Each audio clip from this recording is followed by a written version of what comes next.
down the awkwardness. Nous sommes aujourd'hui à Bordeaux pour rencontrer le président des Boxers, Thierry Parianti. Thierry, bonjour, comment allez-vous ? Bonjour, écoutez, on va de mieux en mieux. On est en train de changer de saison, de basculer vers une nouvelle saison pleine d'optimisme. Et puis le confinement fait qu'aujourd'hui est beaucoup plus limité, donc on bascule et on va de l'avant. Alors, vous avez comment vont les Boxers au sortir de cet exercice qui était particulièrement difficile avec une saison sans public et pas mal de difficultés? Les Boxers vont bien. C'est vrai que c'était une saison atypique et difficile. Difficile parce qu'on était sans cesse en train de s'adapter, que ce soit avec le public, présent, pas présent, malheureusement souvent absent, avec les joueurs pour les garder motivés, l'encadrement aussi commercial, administratif, où c'était une saison où il fallait s'adapter constamment, chose qu'on a tenté de faire en tout cas au quotidien, et je remercie l'ensemble des gens pour la saison dernière, les bénévoles aussi évidemment. Voilà, et maintenant on bascule sur une nouvelle saison et on espère qu'elle sera beaucoup plus positive. Alors vous avez visiblement misé davantage sur la continuité que sur une révolution en matière de transfert au sortir d'une saison qui n'a pourtant pas répondu complètement à vos attentes. Pourquoi ? Comment vous l'expliquez ? On part sur un nouveau cycle, on a rajeuni un peu, je dirais, notre base.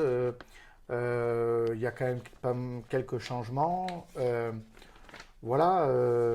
Effectivement, on a eu une première partie de championnat un peu difficile, une deuxième nettement meilleure où on a gagné 8 matchs sur 11, ce qui fait qu'on avait gagné en régularité. On est 7e au championnat, ce qui fait que c'est vrai que c'est un petit peu décevant par rapport à ce que l'on souhaitait faire. Voilà, maintenant on part sur un cycle avec des Français plus jeunes, talentueux, des travailleurs, et puis sur les étrangers, on en a gardé un certain nombre puisque on considère qu'ils sont déjà bien acclimatés, qu'ils connaissent le système de jeu et qu'à un moment donné, c'est bien d'avoir un petit peu de stabilité pour pouvoir aussi construire dans la durée. Alors, vous avez conservé votre meilleur buteur, Loïc Poudrier. Est-ce que c'était vraiment la priorité des priorités pour vous ? C'était effectivement une priorité de conserver Loïc si on pouvait. Pour ça, il faut être deux. Loïc a très rapidement aussi répondu présent pour rester un an de plus. On en est très content. C'est quelqu'un qui apporte beaucoup à l'équipe, que ce soit pour marquer des buts, mais aussi pour défendre. Donc, c'est un élément important et on est très content qu'il reste. Ouais. Alors, vous avez un nouvel entraîneur, Olivier Dimet.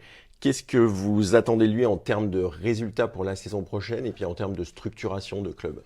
Alors, Olivier est déjà présent depuis plusieurs saisons. C'est sa 3e saison au club. Donc, on lui demande la même chose que les années précédentes, de construire, d'être dans la régularité. Cette année, on sera en tout cas humble. On a une volonté d'atteindre les playoffs, mais en tout cas, à quelle place, on ne sait pas. Toutes les équipes se renforcent. Nous, on est plutôt sur un cycle, comme je l'ai dit, de rajeunissement et de développement. Donc, on sera ambitieux, mais en tout cas, on sera humble et on essaiera de faire de notre mieux. Alors, sur le plan comptable, vous avez un budget de 2 millions d'euros environ. Oui. Vous allez rester sur ce même budget, vous allez le conserver. Comment est-ce que ça se présente ? On est sur un budget à la base de 2,1 millions si on prend une année, on va dire, classique. Je pense qu'on va être sur un budget par prudence qui sera à 10% inférieur. Donc plutôt aux alentours de 1,9 million. Très bien.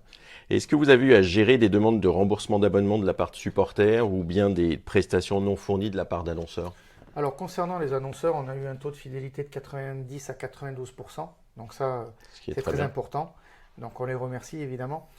Concernant les abonnés, on leur a laissé le choix, soit de faire un don au club, ou soit de demander un remboursement, mais on n'a volontairement pas fait le choix de reporter sur la prochaine saison, ne sachant pas où on allait.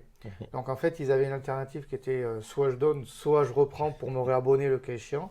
Et en fait, on a eu 60% qui ont demandé d'être remboursés et qui ont le souhait de se réabonner, et 40% qui ont fait don au club.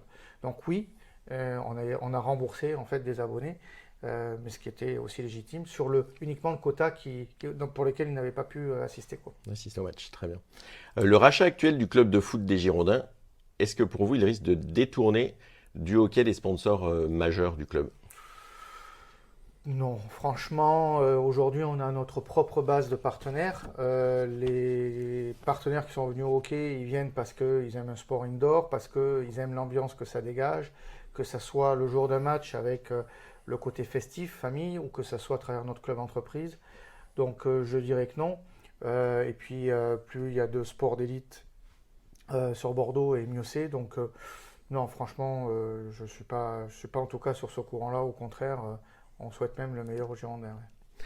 Alors, bien évidemment, aujourd'hui, on est un petit peu libéré, on a moins de contraintes de port de masque, etc. Si demain, on avait une 4e vague et qu'on soit confronté de nouveau à jouer sans public, comment est-ce que vous vivriez ça?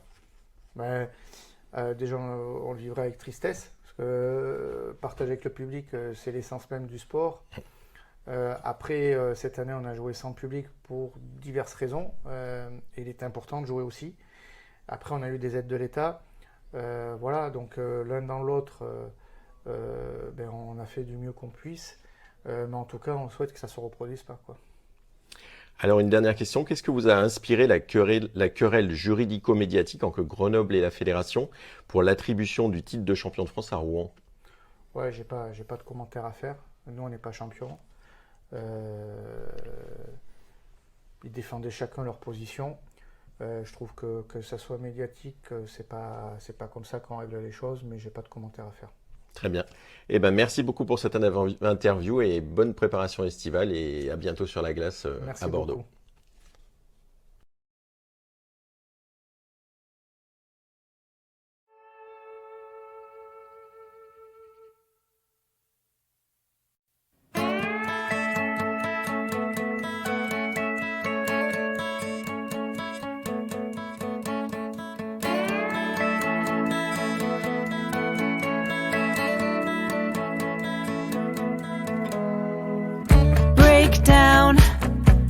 Awkwardness, put on my boots and a lily white dress. A million words, but how to express what I'm feeling when I